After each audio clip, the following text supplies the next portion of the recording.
Hi, and welcome again to Off the Page. I'm Leslie Choice. My guest today is Donna Morrissey. Donna's from Newfoundland. She's from a town called The Beaches in western Newfoundland, and she's just published her first novel called Kit's Law. Congratulations. Thank you, Leslie. Good to have you here. I'm going to start by reading an excerpt that you wrote about yourself and about the writing of Kit's Law. Over the past 2 years, I wrote Kit's Law with my mom, my heroine, sitting beside me. She had become sick with cancer and encouraged me to write the words of passion that would flow from our lips each time we laid aside the pen and resurrected the memories that were once ours in such a remote, untouchable part of the world. What was it like to attend your dying mother? It was quite, believe it or not, unemotional at the time, because once you become caught in something like that, you live each minute for each minute, because death is something that still isn't conceivable. And so she was just living beside me. And she wanted me to do well. I'm the only one who's not married, so she wanted me to have something when she was gone. So she was hoping the book might be a good substitute.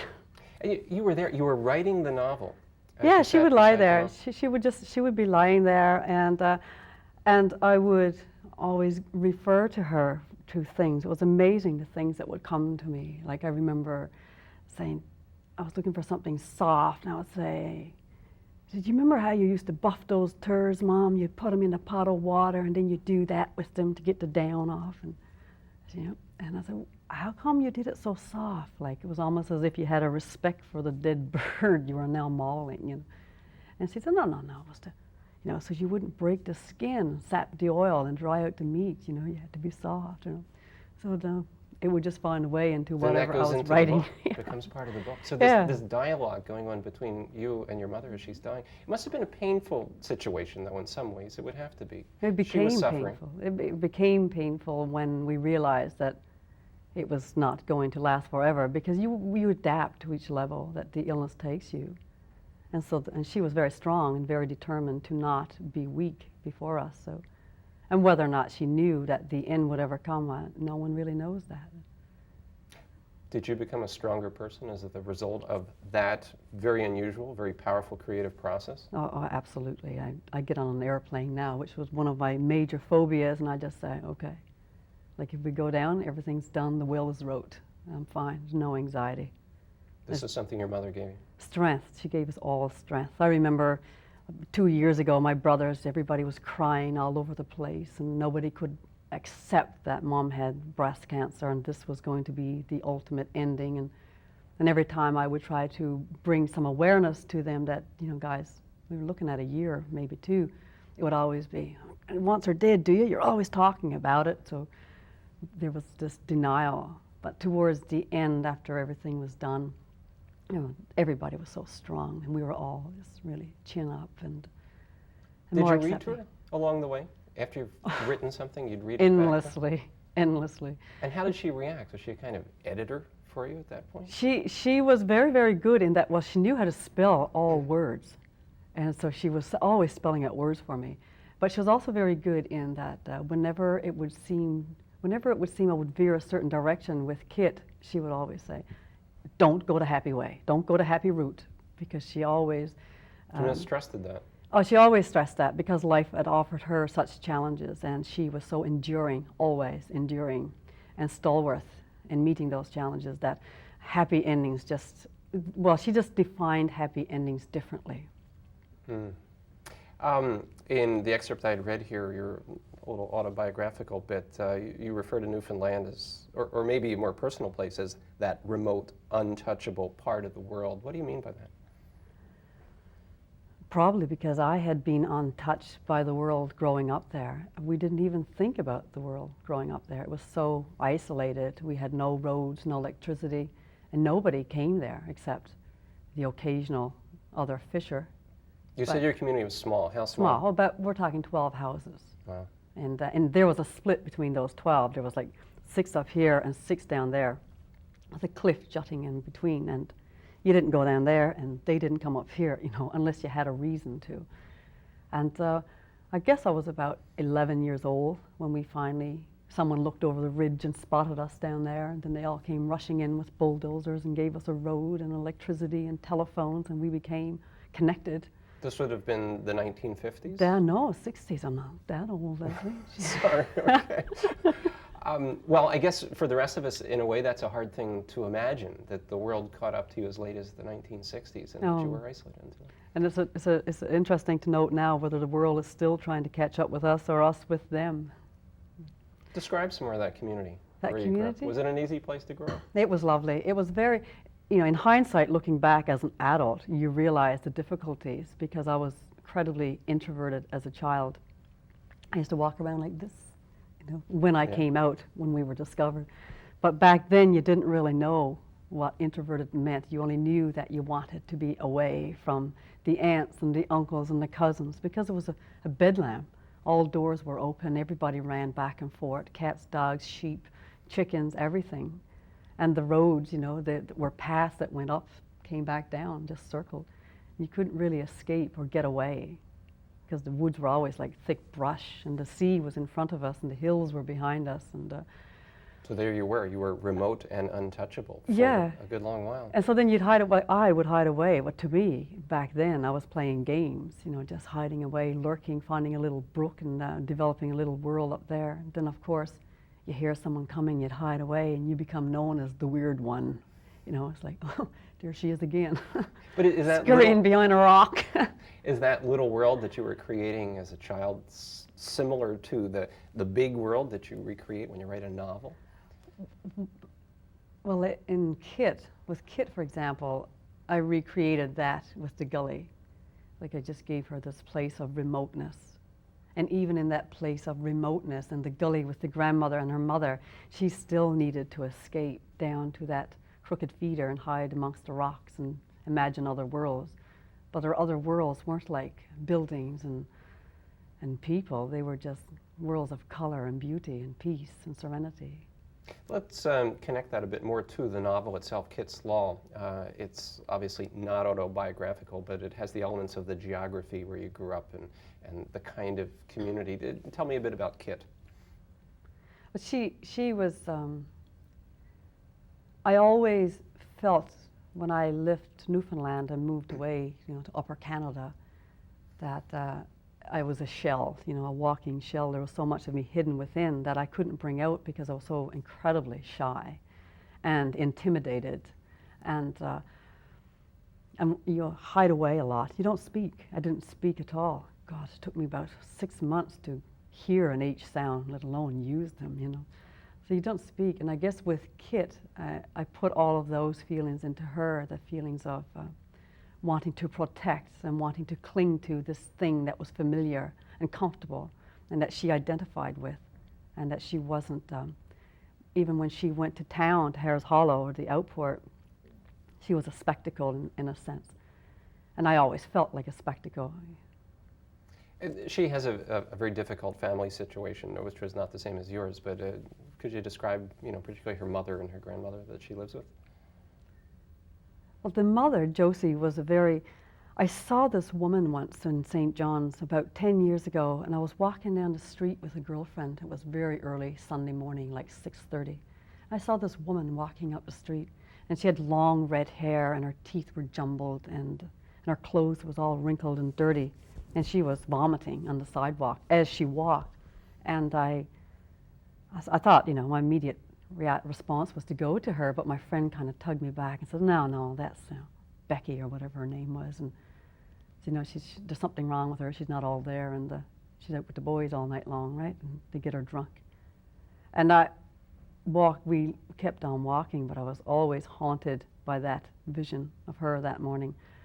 And I remember living in a small town, how the boys from the larger towns like Corner Brook, for example, which is the second city in Newfoundland, some of them would come out to the outports and they'd have their cabins in on the lake, and they would come out, and some of the more, downtrodden women, perhaps you would say, would be flattered by the attention of these guys, and they would just kind of, entice them to go with them for the weekend into their cabins, and after we would hear the stories, and they would become known as, loose women of sorts, and So this is where Josie, the mother, comes from, who's Yeah, mentally slow it was kind of connecting them with that. and very much an outcast in the community that she lives in the novel. Yes, because like these women became outcast too, simply because of the attention that they would get from these, Yes. you know, the townies that would come to visit, and who some of them became friends of mine later, and I got the inside story on that. But What about the grandmother in the book? It's Lizzie.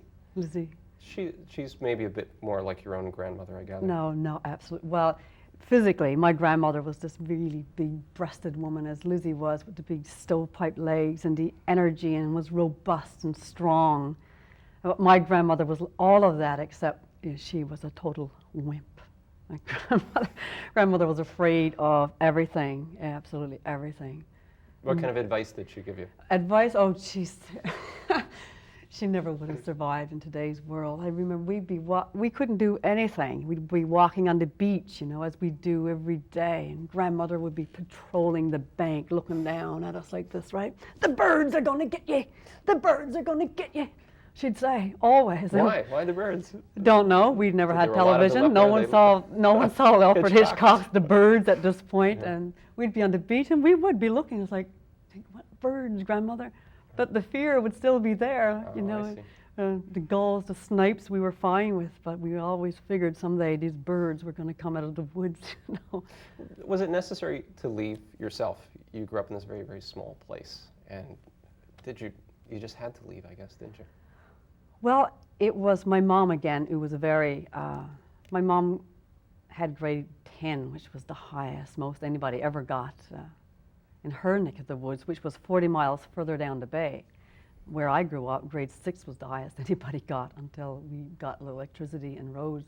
As a matter of fact, I was the first person to get a grade 11 diploma, myself and my cousin. I'm lying, I really flunked out, but they gave me one after. It took an extra 6 months, okay, Take to the do piece the of math paper. again. Yeah. But she became a teacher in our outport. So she came up and began teaching with grade 10. And of course she got pregnant and then got married and gave that up, which was her biggest regret to the end of her life, that she had given up that. But so she always pushed us, probably further than what most of the other moms did. There were some of us, you know, got pushed out. We didn't say, yay, let's go now. And I remember, you know, that final year, Mom giving me a luggage set for Christmas. It's like, ooh, That was, okay. yeah, And there were the words, the yes. permission, everything attached Yes, to that. and she really paved the way, which when I look back on it wasn't remarkable, because again, she was born and raised in that small outport just like I was, but yet she would become strong for us. And when the day came for me to go to Corner Brook, The big city, which was like to me New York, you know. And she came with me and installed me in her brother's house, and then went with me actually when I was actually looking for a job. It was the most embarrassing thing. But she would stand there, you know, and I would ask for an application and fill it out, and she would look over my shoulder. What would she say to you today if she was alive? You have this novel, wonderful, big first novel. You're going to go across Canada on a national book tour. What would she have to say? She would say, "Monyum language. Don't go swearing. Yeah, you can't do that on TV. Watch that F word and dress nice." And she would be appalled today. She would have me in a nice suit with a frilly collar. But yeah, but she'd be extremely proud. Yes, image was very important to her, Yeah. that I looked good and sounded good, and she would be really, really proud, incredibly so. And she's there in the book. Oh, absolutely. She's on every page. You know, Yeah. every word that had 3 syllables, she spilled out for me. My guest today is Donna Morrissey. We're talking about her writing career, which is just emerging here with the first novel, Kit's Law. We're going to take a short break and be back with a clip of a film that's made from one of her stories right after this.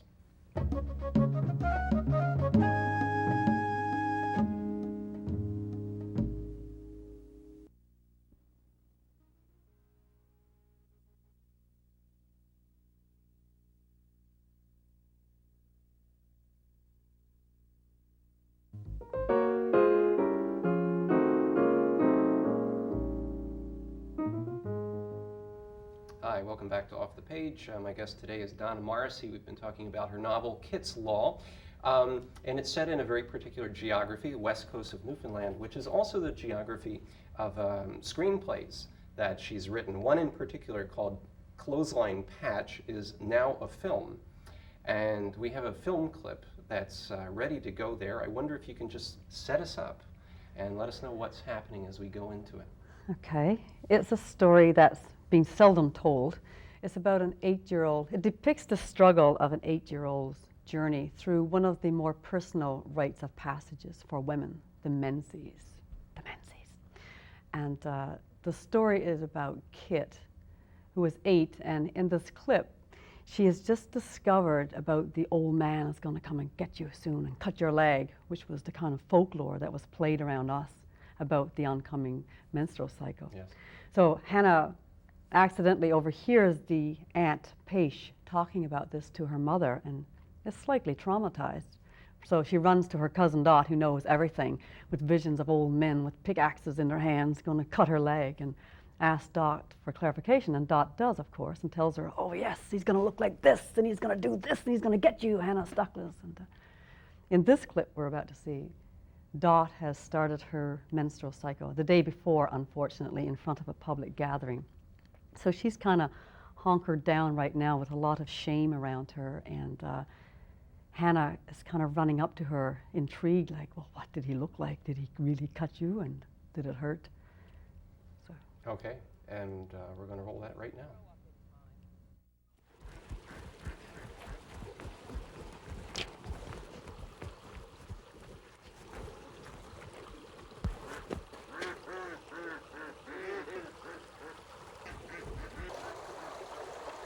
Did he hurt? Did who hurt? The old man. God, my dear, it's not a real old man. Well, who cut your leg then? God, Han, you don't bleed through your leg. You bleed through your thing. Well, who cut your thing then? It's not cut, stupid. It's your piss hole. It bleeds through your piss hole. You said it was an old man. He's in your muscle, Han. The old man is the thing that sits in your muscle, and your muscle is his boat. My dear, you're sick. My dear, you're stupid. Don't you know nothing? I'm not stupid. You're the one who's stupid, you and them old women. You're all stupid. Hates them all.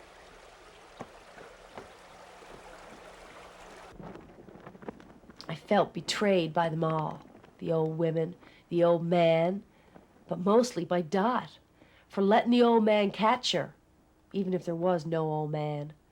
She said the curse only happened to women, and Dot didn't look like no woman to me.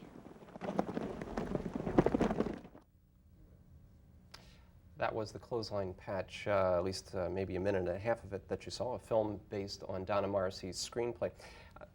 Donna, you've had this complex, interesting, and it sounds like a difficult life to me in many ways. In St. John's, when you were living in St. John's, a doctor told you that you had 6 months to live. Well, up to 6 months to live. It could be How did you any deal with moment that? now. It was the most devastating moment of my life. I had just I had a brother who had gotten, killed in an accident, which was pretty tragic. And about 6 months after that, my best friend got killed in the same town. And I was very devastated, heavily impacted by that. And when this doctor gave me a death sentence, I just totally internalized it. I just assumed, of course, death happens. I've seen it. I've touched it. You believed it? Totally. Did you fight it? No. At first, I just totally succumbed to these feelings of raw anxiety. But he was wrong, just for the record. He was here. wrong. He diagnosed you. He was the wrong. wrong It's way. a typical Newfoundland outport story. We get these doctors come in who's doing their 6-month internship, and we're the guinea pigs. And this doctor came from India, where tetanus is a real disease. And I come in with some mild complaint about, I won't get into that, but he diagnosed me with tetanus. And then he gave me a tetanus shot, which would have killed me if I had had tetanus. So by the time I go home, I'm so weak I can hardly walk. I'm like, I'm dying, Mom. You got to go through this again. So And How did you pull yourself back from that, or how Well, the did you? phone rang in the middle of all of that, and it was Yeah. the doctor calling us back. And so we just assumed, my dad was sitting there saying, "It's okay, lovey, you don't get tetanus in Newfoundland and that sort of thing." But, we went back, and he's there with the book, reading out the symptoms, giving me pills for the first attack. Your novel lashes out at hypocrisy in religion. Is that something you feel strongly about? Not really. I appreciate and respect what religion is there for as a container between us and God, and some of it is wonderful, and some of it isn't. Is there another kind of a spiritual dimension, though, in the book that once people are almost pushed out of the official churches? Oh, absolutely. Kit's Law is a very spiritual book. It's all about God. It's all about God's laws, the moral order, however we choose to phrase it. And Kit, of course, for very good reasons, walks away from the church, but she doesn't walk away from God. And we can see Lizzie's, the grandmother's influence all throughout the book. And in the end, it's even there in the rays of light. And she finds that, and she takes back that which is hers in the end. And what is that? What do you mean? Her takes back? personal redemption.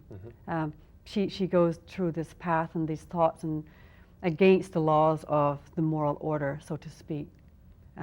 But in the end, she draws very strongly on those, and she does it at the altar, symbolic of God. And she has this powerful personal connection to God. An incredibly powerful connection. Do you? Oh, well, yeah, absolutely. Absolutely. It's one of these situations where we all struggle. Like Sid gets caught in the laws of God, the laws of man, the laws of the mind. And he very beautifully shows how, yes, we have to respond to the laws of man, but sometimes, we defy those for a higher law. Can you go home again? You've come so far from the place you grew up. Never. Never. Physically, you can't go back there? Never, not at all. Home just isn't there. I mean, it stopped being home for me a long time ago when the plows came in and we became opened, and Yes. all the wood was burnt and the chrome was brought in and televisions. And I mean, at first that was just great for me. I loved all of that. But it became more and more open. To go back to it, it was just a remnants of what life used to be, this big, happy, glorious, golden childhood. Yes. But to encounter so much pain in the coming years, and to go home and to see everything stripped, it just didn't have the same feel at all for me. And one of the saddest things, of course, is when you live in a small community like that, is everybody becomes your aunt and your grandmother. So all the elders started dying, of course, as they should have. They were in their 70s. But it became more empty because they were dying, and So it's gone as a kind of vanished thing. My guest today has been Donna Morrissey, and we've been talking about her new novel called Kit's Law. We'll take a short break and be right back.